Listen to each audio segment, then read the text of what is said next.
Hi there, welcome back to DSR Ghostwriting on YouTube and LinkedIn. My name is Daniel Rosal. I'm a freelance writer and marketing consultant based in Jerusalem. I wanted to talk today about ghostwriters. What exactly is a ghostwriter? What do ghostwriters do? And specifically to make the point that ghostwriters, these days at least, do a lot more than just writing books. So yes, the name ghostwriter sounds a little bit cryptic. Images of somebody, an anonymous person, perhaps hunched over a keyboard. If you read books about ghostwriting intended for ghostwriters, even 20, 30 years ago, you will find almost exclusively references to writing books. And that's because when people thought about ghostwriting and discussed ghostwriting, books were basically the default frame of reference.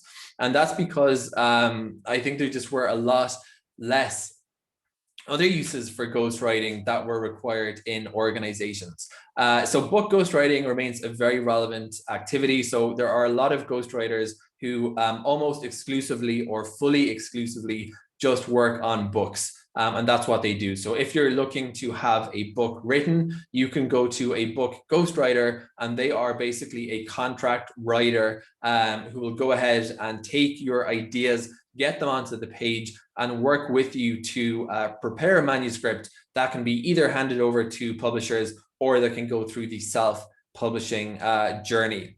On the other hand, these days in the corporate world, there is an enormous demand for corporate ghostwriting. And if you ask me my opinion about who's a ghostwriter, I would say either the line is very, very blurry or the line is very expansive, because anybody that writes something that doesn't have their name attributed to it is, in my view, doing ghostwriting, and that includes speech writing. Because if you think about it, a speechwriter is simply somebody who prepares a speech for another person, and they do not get attribution.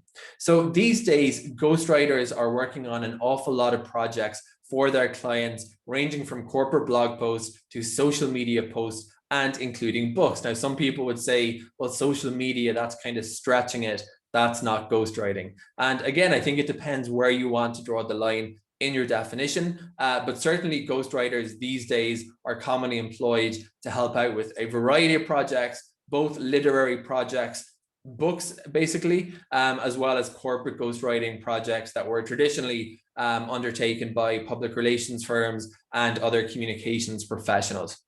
Hope that video was useful. If you're interested in learning more about all things ghostwriting, including book ghostwriting, then please feel free to check out my website. That's dsrghostwriting.com. There's a free newsletter there as well. And you can also follow DSR Ghostwriting on YouTube and on LinkedIn. Thank you very much for watching.